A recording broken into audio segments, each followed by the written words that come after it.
प्रश्नों की वीडियो है उसकी जानकारी सबसे पहले आप तक पहुंचे, तो इसलिए चैनल को सब्सक्राइब अवश्य करें। तो मैं आज आपको इस वीडियो के माध्यम से 12th क्लास के स्टूडेंट हैं उनके लिए मैं फिजिक्स के मॉडल पेपर के महत्वपूर्ण प्रश्न लेके आया हूं।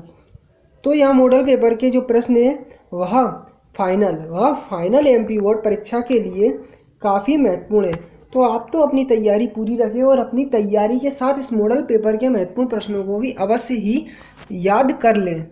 तो चलिए, तो अब करते हैं हम आज की वीडियो की शुरुआत। तो वीडियो के साथ बने रहें और वीडियो को अंत तक देखें, जिससे आपको इसके संबंध में पूरी जानकारी मिल सके। तो चलिए, तो अब मैं प्रश्नों को पढ़ने जा रहा हूँ। तो जैसा कि प्रश्न है कि अपना सही विकल्प, किसी विद्युत स्रोत का विद्युत वाहक बल मापने के लिए उत्तम युक्ति है। तो क्या है उत्तम युक्ति, आपको बताना है। तो क्या है, विभव मापी। क्या, विभव मापी। नेक्स्ट अगला प्रश्न है, चुंबकीय क्षेत्र की तीव्रता की इकाई है। चुंबकीय क्षेत्र की तीव्रता की इकाई क्या है अपनी, आपको बताना है। तो क्या है, न्यूटन पर एम्पियर इंटू मीटर। तो ये इसकी इकाई है चुंबकीय क्षेत्र की तीव्रता की। नेक्स्ट अगला प्रश्न है, निर्वात में विद्युत चुंबकीय तरंगों का वेग खालिस्तान होता है। निर्वात में विद्युत चुंबकीय तरंगों का वेग होता है। तो आपको बताना है क्या होता है, आपको बताना है। तो C बराबर 1/√में म्यू जीरो और epsilon into epsilon zero root में। नेक्स्ट अगला प्रश्न है, जैसा कि आप देख सकते हैं, यदि संपर्क में रखे दो लेंसों की फोकस दूरियां f1 f2 हो तो उनके संयोग से बने संयुक्त लेंसों की तुल्य फोकस दूरी होगी। तो क्या होगी, आपको बताना है। क्या होगी, f1 f2 upon f1 plus f2, ये होगी अपनी। नेक्स्ट अगला प्रश्न है, जेनर डायोड का उपयोग किया जाता है। जेनर डायोड का उपयोग किया जाता है, किसमें किया जाता है, अपना वोल्टेज नियंत्रण में। किसमें, वोल्टेज नियंत्रण में। जैसा कि अगला प्रश्न अपना क्या है, रिक्त स्थान है। तो ये हमें रिक्त स्थान भरना है। तो क्या है प्रश्न, देख लेते हैं इसको। एक कूलाम आवेश में इलेक्ट्रॉनों की संख्या होती है। तो एक कूलाम आवेश में अपने इलेक्ट्रॉनों की संख्या क्या होती है, जैसा कि हम पढ़ते हुए आ रहे हैं कि 6.25 into 10 to the power 18। 6.25 into 10 to the power 18। जैसा कि नेक्स्ट अगला प्रश्न है, क्या प्रश्न है देख लेते हैं जरा इसको भी। श्वेत प्रकाश में एक पतली फिल्म के रंगीन दिखने का कारण है। तो क्या कारण है, व्यतिकरण। क्या है, व्यतिकरण। जैसा कि नेक्स्ट अगला प्रश्न है, दो समांतर समतल दर्पणों के बीच रखी वस्तु के लिए प्रतिबिंबों की संख्या खालिस्तान होती है। तो क्या होती है, आपको बताना है, अनंत होती है। क्या होती है, अनंत होती है। जैसा कि नेक्स्ट अगला प्रश्न है, इलेक्ट्रॉन के विशिष्ट आवेश का आंशिक मान खालिस्तान होता है। तो क्या होता है, आपको बताना है। 1.76 into 10 to the power 11 coulomb. क्या, कूलाम पर केजी होता है। नेक्स्ट अगला प्रश्न है, संचार उपग्रह का आवर्तकाल होता है। तो काफ़ी सिंपल है, 24 घंटे होता है। क्या होता है, 24 घंटे होता है। नेक्स्ट अब अपने क्या है देख लेते हैं तो इनको भी। जैसा कि नेक्स्ट अपनी सही जोड़ियाँ है, तो देखते हैं। गोलीय चालक की धारिता। तो गोलीय चालक की धारिता की मैचिंग अपनी किससे मिलेगी, 4πε0 इंटू आर। जैसा कि नेक्स्ट अगला प्रश्न है, विभव प्रवणता। तो विभव प्रवणता की मैचिंग अपनी किससे मिलेगी, आपको बताना है।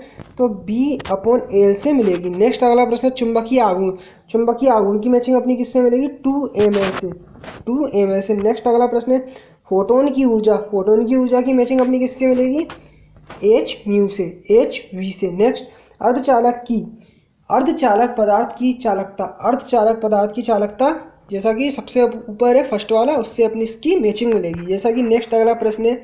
नेक्स्ट अब अपने एक वाक्य में उत्तर आ चुके हैं, देख लेते हैं इनको भी। धातु के परावैद्युतांक का आंशिक मान होता है। तो क्या होता है, आंशिक मान अनंत होता है। किसका, परावैद्युतांक पदार्थ का अनंत होता है। जैसा कि नेक्स्ट अगला प्रश्न काफ़ी इंपॉर्टेंट प्रश्न है, ये आपको अवश्य ही याद करना है। प्रत्यावर्ती धारा के शिखर मान एवं वर्ग माध्य मूल मान में संबंध लिखिए। तो क्या संबंध, आपको बताना है। IRMS बराबर I0 अपॉन √2। I0 अपॉन √2 बराबर 0.707 I0 है, I0 होता है। तो ये आपको याद करना है ये सब कुछ। नेक्स्ट अगला प्रश्न है, क्या है प्रश्न?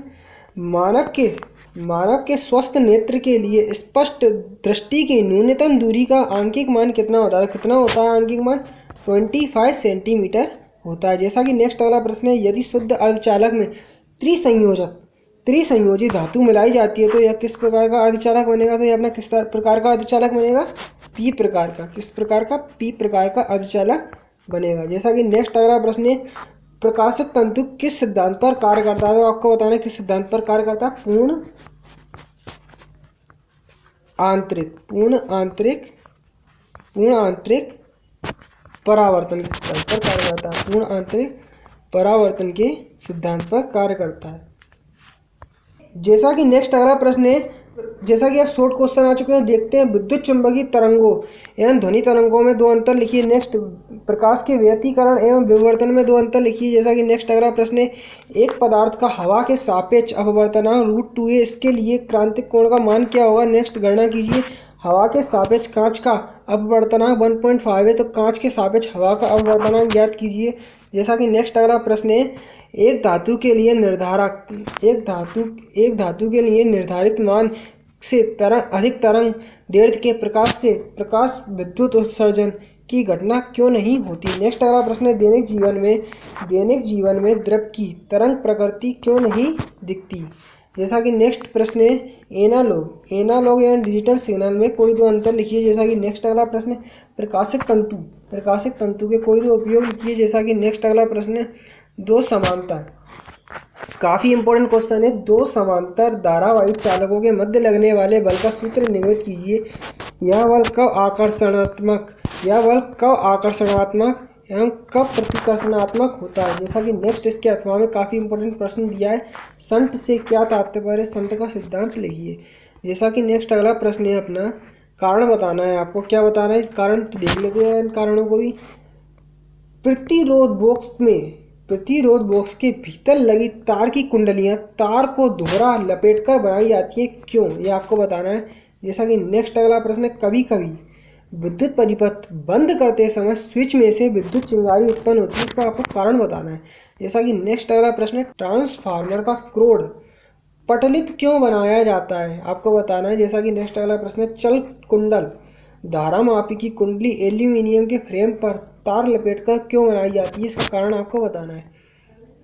जैसा कि नेक्स्ट अगला प्रश्न है, ये प्रश्न है जो कि अपना न्यूमेरिकल टाइप क्वेश्चन है, तो जरा इन्हें भी देख लेते हैं। 2 प्रकाश तरंगों के अध्यारोपण में महत्तम एवं न्यूनतम तीव्रताओं का अनुपात 9:1 है। दोनों तरंगों के आयामों का अनुपात ज्ञात कीजिए। जैसा कि नेक्स्ट अगला प्रश्न है, एक टीवी टावर की ऊंचाई 100 मीटर है, यदि टावरों के चारों ओर औसत जनसंख्या घनत्व 1000 प्रति वर्ग किलोमीटर हो तो टीवी प्रसारण कितनी जनसंख्या में प्रसारित किया जा सकता है? जैसा कि ब्रैकेट में दिया गया है कि पृथ्वी की त्रिज्या 6.4 × 10⁶ मीटर। जैसा कि नेक्स्ट अगला प्रश्न आप देख सकते हैं कि संयुक्त सूक्ष्मदर्शी का आया है, तो संयुक्त सूक्ष्मदर्शी के बारे में आपको ये सब डिटेल लिखना होगी, डायग्राम भी बनाना होगा, रेखा चित्र भी बनाना होगा, आरेख बनाना होगा। जैसा कि आप देख सकते हैं कि पहला है अपना संयुक्त सूक्ष्मदर्शी, दूसरा है खगोलीय दूरदर्शी। तो आपको यह सब करना है, तो आप इसे देख सकते हैं कौन कौन से इसके पॉइंट हैं। नेक्स्ट जैसा कि अगला प्रश्न है कि देख लेते हैं इसको भी, संचार पद्धति के कौन कौन से तत्व हैं? ब्लॉक आरेख खींचकर समझाइए। जैसा कि नेक्स्ट अगला प्रश्न है, मोडेम का वर्णन निम्नांकित बिंदुओं के अंतर्गत कीजिए। पहला है अपना निम्नांकित ब्लॉक आरेख, दूसरा है कार्यविधि। जैसा कि नेक्स्ट अगला प्रश्न है, समांतर प्लेट संधारित्र की धारिता व्यंजक निगमित कीजिए तथा बताइए कि इसकी धारिता किन कारकों पर निर्भर करती है। जैसा कि नेक्स्ट अगला प्रश्न काफी इंपॉर्टेंट क्वेश्चन है ये अपना, गॉस प्रमेय लिखिए तथा गॉस की प्रमेय की सहायता से कूलाम्ब के व्युत्क्रम वर्ग के नियम का निगमित कीजिए। व्युत्क्रम वर्ग के नियम को हमें क्या करना है? निगमित करना है। जैसा कि नेक्स्ट अगला प्रश्न है, प्रत्यावर्ती धारा डायनामो का वर्णन निम्नांकित शीर्षकों के अंतर्गत कीजिए। पहला है नामांकित चित्र, दूसरा सिद्धांत। जैसा कि नेक्स्ट अगला प्रश्न है, और क्या है कार्यविधि। जैसा कि नेक्स्ट अगला प्रश्न है, ट्रांसफार्मर का वर्णन निम्न शीर्षकों के अंतर्गत कीजिए। पहला पॉइंट है सिद्धांत, दूसरा ट्रांसफार्मर के प्रकार, तीसरा किसी प्रकार के ट्रांसफार्मर का उपयोग लंबी दूरियों तक विद्युत ऊर्जा भेजने में किया जाता है। जैसा कि नेक्स्ट अगला प्रश्न है, काफ़ी इंपॉर्टेंट प्रश्न आ चुका है ये अपना, एनपीएन ट्रांजिस्टर का अवयनिष्ठ उत्सर्जक विधा में प्रवर्धक के रूप में अनुप्रयोग का वर्णन निम्न शीर्षकों के अंतर्गत कीजिए। पहला है विद्युत परिपथ, दूसरा कार्यविधि, लाभ, धारा लाभ का व्यंजक। जैसा कि नेक्स्ट इसके 8वां प्रश्न दिया गया है, पूर्ण तरंग दृष्टिकारी के रूप में पीएन संधि डायोड के उपयोग का वर्णन निम्न बिंदुओं के अंतर्गत कीजिए। जैसा कि पहला पॉइंट है निम्नांकित विद्युत परिपथ, दूसरा है कार्यविधि, तीसरा है निवेश एवं निर्गत विभव का समय के साथ परिवर्तन का ग्राफ। जैसा कि नेक्स्ट अगला प्रश्न है, विभव मापी की सहायता से किसी सेल का आंतरिक प्रतिरोध ज्ञात करने की विधि का वर्णन निम्न बिंदुओं के अंतर्गत कीजिए। तो ये आप बिंदु देख सकते हैं। नेक्स्ट ठीक इसके 8वां में दिया है, मीटर सेतु की सहायता से किसी तार का प्रतिरोध ज्ञात करने की विधि का वर्णन निम्न बिंदुओं के अंतर्गत कीजिए। तो आप इसके भी पॉइंट देख सकते हैं, जैसा कि इसे आप अपनी कॉपी में नोट कर लें वीडियो को पोस्ट करके। जैसा कि नेक्स्ट अगला प्रश्न है, क्या है, काफ़ी इंपॉर्टेंट प्रश्न है, मोस्ट आईएमपी क्वेश्चन है, सभी प्रश्नों में काफ़ी इंपॉर्टेंट प्रश्न आ चुका है। तो ये अपना कौन सा प्रश्न में, तो ये अपना कौन सा प्रश्न है, प्रिज्म के लिए सिद्ध कीजिए। जैसा कि ये हमें सिद्ध करना है, म्यू बराबर साइन ब्रैकेट में A delta M upon 2 upon sign A by 2, यहाँ प्रयुक्त प्रतीकों के अर्थ सामान्य है। जैसा कि नेक्स्ट अगला प्रश्न है, उत्तल गोलीय दर्पण से अपवर्तन के लिए सिद्ध कीजिए। आपको ये सिद्ध करना है। जैसा कि काफ़ी इंपॉर्टेंट क्वेश्चन है, यहाँ प्रतीकों के सामान्य अर्थ है। तो ये थे अपने 12th फिजिक्स के मॉडल पेपर के महत्वपूर्ण प्रश्न, जो कि फाइनल एमपी बोर्ड परीक्षा के लिए काफ़ी महत्वपूर्ण है। तो आशा करते हैं कि आपको ये वीडियो पसंद आया होगा। वीडियो पसंद आया तो चैनल को सब्सक्राइब कर लें और बेल आइकन को प्रेस कर लें। तो मिलते हैं अपन ऐसी ही अगली वीडियो में।